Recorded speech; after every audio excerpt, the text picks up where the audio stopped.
In the not too distant future, Ford will be launching a facelifted version of its Figo hatchback.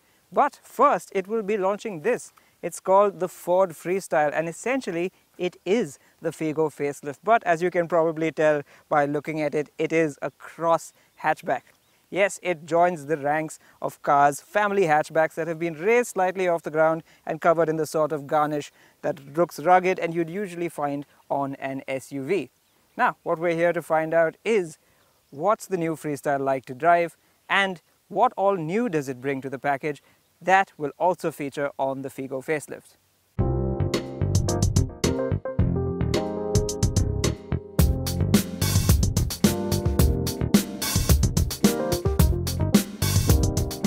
The big changes on a facelift usually happen outside, so that's probably the best place to start.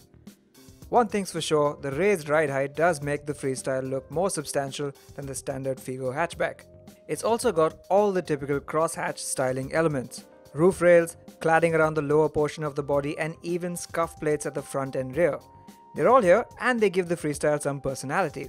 The wheels are now up to 15 inches, but thanks to the bigger gaps in the wheel arches, they feel like they could have been bigger still. The V of the bonnet is more pronounced now and it flows into a sharper cut grille. And what helps the Freestyle's appearance is the nicely done bumper with its angular C-shaped fog lamp enclosures. Smoked effect headlights, a sporty mesh for the grille, and a contrast effect for the wing mirrors further enhance the look.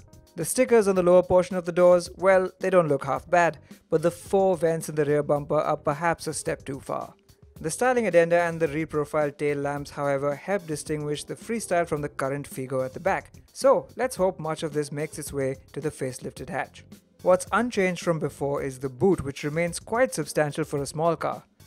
But as we saw with the updated EcoSport in 2017, Ford does pay a lot of attention to the cabin when it gives its cars a facelift. The interior of the Ford Freestyle, not surprisingly, is very similar to the interior of the old Figo. Of course, there are a few changes. The color scheme for one. Gone is the old beige plastic, and frankly I'm glad for that because it used to collect dirt quite easily, and in its place it's this lovely chocolate brown that I think looks a lot premium. On that topic, quality, plastic quality and general quality in here has taken a slight step up, but I still think it's a little bit shy of the high standards set by Hyundai and Volkswagen in this segment. The steering wheel, well, it's the same as before. We haven't got the brand new one from the EcoSport, but that's okay because this was always a great steering wheel to hold when you're driving, and it's got these lovely controls as well. The dials too have returned, and yes, I wish they were a little bit bigger, and I think it's odd that the tachometer and the fuel gauge are the same size. It's a bit strange, but also you get loads of storage in the central console, huge door bins to keep bottles and glasses, and well, there's a nice little rubberized place for your phone here. The USB ports are now illuminated, which is cool, and the new well-finished gear lever, it's got this nice shift lock, which is a good safety feature to have, and the engine is now started with a button rather than a turn of the key. Of course, before I started saying any of this, you will have noticed the biggest change, and that's the new touchscreen. It is essentially the same touchscreen that you get in the EcoSport. Absolutely brilliant, possibly the best in the class, but it's only shrunken down to a 6.5-inch screen. Now let me tell you what all features are in there. Sure, there's no native navigation app, but you do get Apple CarPlay and Android Auto. As before, you get a rather comprehensive set of voice commands, Ford's emergency assist feature, and the My Key system that lets you set volume and speed restrictions on the car for other drivers. But the best part is that Ford's latest Sync 3 touch interface runs so smoothly and crisply, just like a high-end smartphone. Touchscreen aside, there's loads else on the equipment list too, like keyless go, automatic headlamps, dual USB ports, a rear view camera with guidelines, auto climate control, active rollover protection, and even traction control. This top spec variant even gets 6 airbags. So you'll be well catered to inside the cabin of a Ford Freestyle, but does it drive like a Ford should?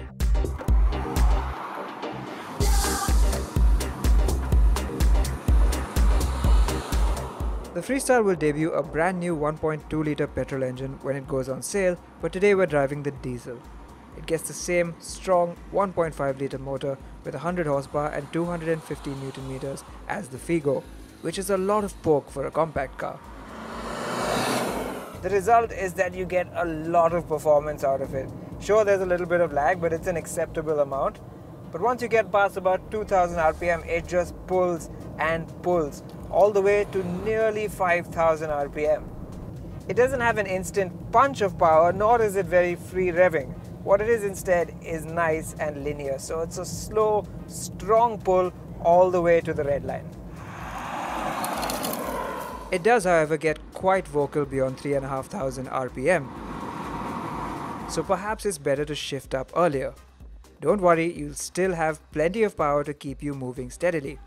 And though the gearbox is still a 5-speed manual, it's an all-new unit developed by Getrag, rather than the aging IB5 gearbox from the Figo. Moreover, when we strapped on our testing equipment, it clocked a 0 to 100 kph time of 11.7 seconds, 20 to 80 kph in 11.98 seconds in third gear, and 40 to 100 kph in 14.43 seconds in fourth. All except the last of which are the quickest among the current crop of diesel cross hatchbacks. But where this car redeems itself in true Ford fashion are the dynamics. They've done it again. They've got an electric power steering that is both engaging and light and easy to use. In fact, the Ford engineers had to make it lighter still by customer demand just to make it easier to drive in the city. But the fact remains that despite doing that, it is still a whole lot more feelsome and communicative than anything a modern Maruti or Hyundai offers.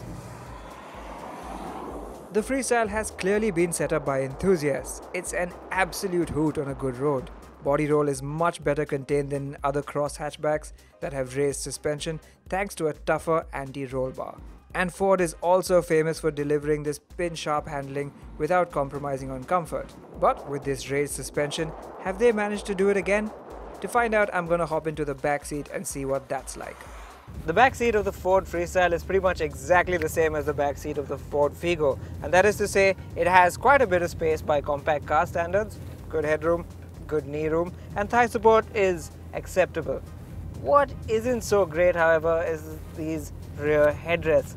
They aren't adjustable and they're set so low. They aren't supporting my neck nor my head. They're sort of in between my shoulders, and that's not really what you want from a headrest. Now, the Figo already rode quite well on its own, but there are some interesting factors at play with the Freestyle that affect its ride quality. There's the fact that the suspension has been raised and retuned in the process, and there's also the fact that the wheels are now a size larger at 15 inches with wider tires. At 185 by 60 R15, they have a larger rolling circumference, which means they don't get swallowed up by potholes like the smaller 14 inches of the Figo sometimes could. But the big advantage of raised suspension is higher ground clearance, and the Freestyles has gone up by 15mm compared to the Figo to a solid 189mm. No, that doesn't instantly make it an SUV, but what it does is let you tackle rough patches of road, or indeed a dusty path, with much greater peace of mind. It even rides well in situations like this, and only the most extreme of bumps will cause some steering shock to filter through. Now, frankly, the question I should have asked at the start of this review is, why does the Freestyle even exist at all? You see, cross hatchbacks are usually created to fill the niche that would otherwise be occupied by a compact SUV in a car maker's range, and Ford, very famously, already has a sub-4 meter SUV in its range, the EcoSport. So why does it exist? Well, Ford seems to think that there is enough of a gap between the Figo and the EcoSport to fit in another pseudo SUV. Then there's the fact that, on its own, it's just a great car. As ever with Ford, the dynamics are just really well sorted. It rides and handles like a dream, and it's even more comfortable than the Figo was. And with the updates to the inside, the infotainment, and the improved cabin quality, it is now on par with the competition. So it's the car for those who think that an EcoSport is just a little too big, but they still want something that can handle a rough road. The question at the start was, why does the Freestyle exist? Well, the answer is, why not? It's an unbearably hot summer's day, but that's no excuse not to ride, right?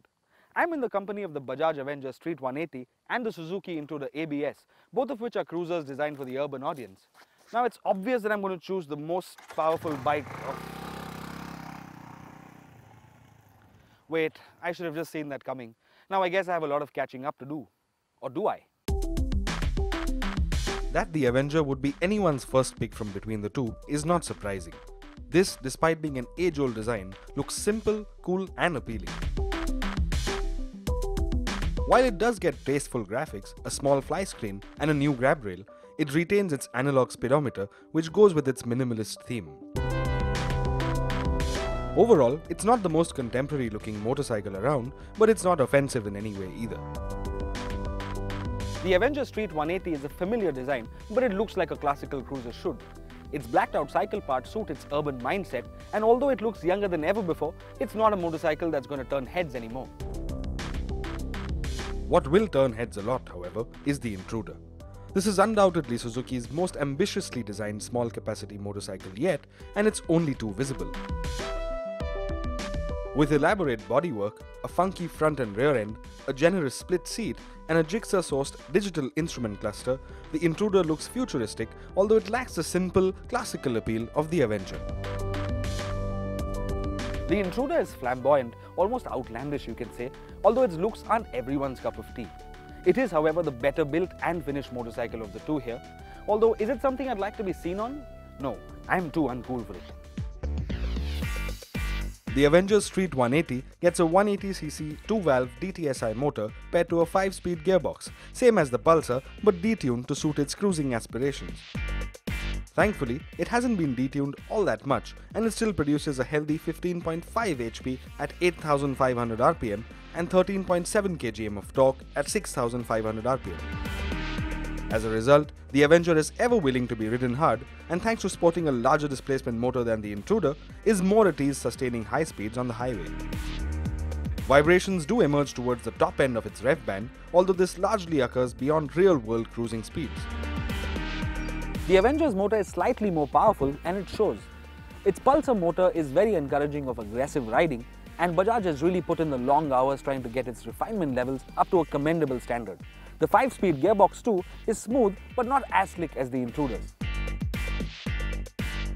The Intruder's 155cc 2-valve motor is one that delivers its 14.8 HP and 14 Nm of torque effortlessly, almost as if it's an app-controlled phenomenon. The motor offers enjoyable tractability, although it could do with a little more power, or a lot more power if you're into that sort of thing. In its current tune, it's a breezy, stress-free motor you will never find fault with, but a cruiser needs a power plant with substance, and that's something Suzuki really needs to dig out. The Intruder is just Mr. Nice Guy. It's smooth, linear, relaxed, and almost as effortless as a gearless scooter. It's definitely more defined than the Avenger, and its 5-speed gearbox is lovably smooth.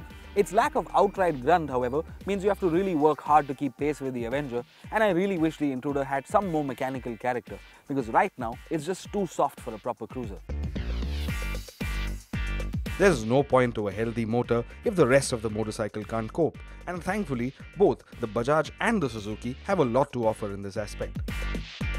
The Avenger offers decent ride quality, and while its telescopic fork is pliant over rough surfaces, it isn't soft enough to blur its cornering edge. Its dual shock absorbers are also up to the task, although a plusher pair definitely wouldn't hurt. Its pillion seat isn't as comfortable as the Intruder's though, and certainly isn't suitable for more than a commute. Also, while the 260mm disc up front has good bite, the front tire struggles to cope with hard braking. In comparison, the Intruder is friendlier. The suspension is softly set up, which is great over broken roads, and thanks to its short wheelbase, it's also a lot of fun to attack corners with. The brakes, on the other hand, aren't the sharpest in the business, but thanks to a good front-rear balance with the disc at either end and ABS, the Intruder is more composed in a panic braking situation.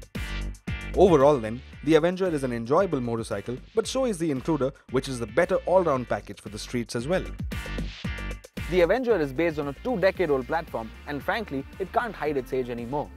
It's not the most comfortable bike for taller riders, and its seat is good for commuting, but not for a long day in the saddle. That said, it still is a lot of fun in the twisties, although you should be mindful of its lack of ABS. The Intruder is instantly more welcoming and plush, and it seats you in a relaxed, laid-back riding position like any good cruiser should. It's more comfortable over a long distance, and thanks to its short wheelbase and jigsaw jeans, it's extremely corner happy. Thanks to ABS, Hard braking is just not an issue, although the brakes could have felt a little bit sharper. Ultimately, value for money is something us Indian motorcyclists just cannot escape or resist, so let's get to the prices. The Avenger Street 180 can be had only in one trim and is priced at 84,346 rupees, which is a fair price for what it offers. The Intruder, meanwhile, is available in two variants, carburetor and fuel injection, with the base variant wearing a sticker price of 1,02,072 rupees ex-showroom Mumbai. That's a monumental price difference, obviously, but then the Intruder justifies this by offering an extra disc, ABS, a monoshock, a digital instrument cluster, and a lot more bodywork. Is a motorcycle merely the sum of its parts though? It isn't, and it shouldn't be. Motorcycles are meant to have personalities, and in that scheme of things, the Intruder is calm, friendly, and easy to get along with. The Avenger, however, has a stronger personality and feels more analog, which you should prefer if a Royal Enfield or a Harley Davidson is your aspiration point, and it definitely has more attitude on the road than the Intruder.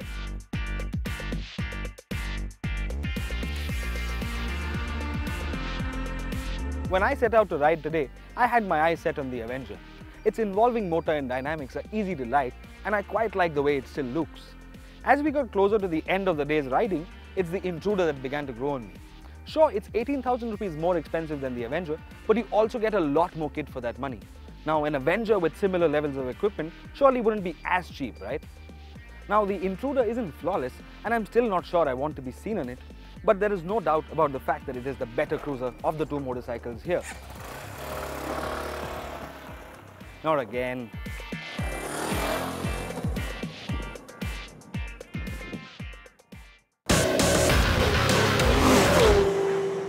Now, when the F-Type Coupe R was launched, everyone thought Jaguar had pushed it to the limit of what the F-Type could do. But then, of course, came Project 7, created by the Special Vehicle Operations, and that's what led to this, which is a production version of what is supposed to be the fastest, most dynamically sophisticated F-Type ever, the F-Type SVR. Well, today we're getting a chance to put it through its paces out on the test track for high speed and, of course, in different kinds of scenarios. Well, the idea is that Jaguar say that this is not a track-focused car, even though performance is supposed to be the best an F-Type has ever had, but it's a sports car that people can really use every single day. So let's find out if it is.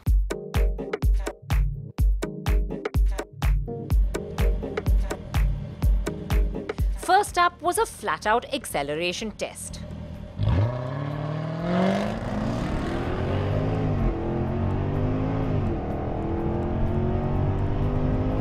That's the 100, 130, and yep, 0.6 of a mile.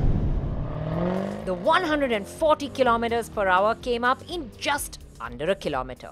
Numbers fly by in a flash, and the 5-litre supercharged V8 engine that pumps out 575 HP and 700 Nm of torque feels like a fire-breathing dragon, loud and vicious as it pushes you back in your seat every time you accelerate hard. But it moves like a cheetah at great speeds with such ease that it's completely satisfying. 0 to 100 is just 3.7 seconds. More of the pace was experienced on the high-speed track, and the first thing to grab my attention was the low, deep growl as I pinned my foot to the floor. It's just amazing. This soundtrack is just something else. It brings out complete emotion. With an empty open track and no speed limits, I had my foot flat on the accelerator, and it was not only the soundtrack that was thrilling. Doing like 170 down this straight, and it inspires just so much confidence.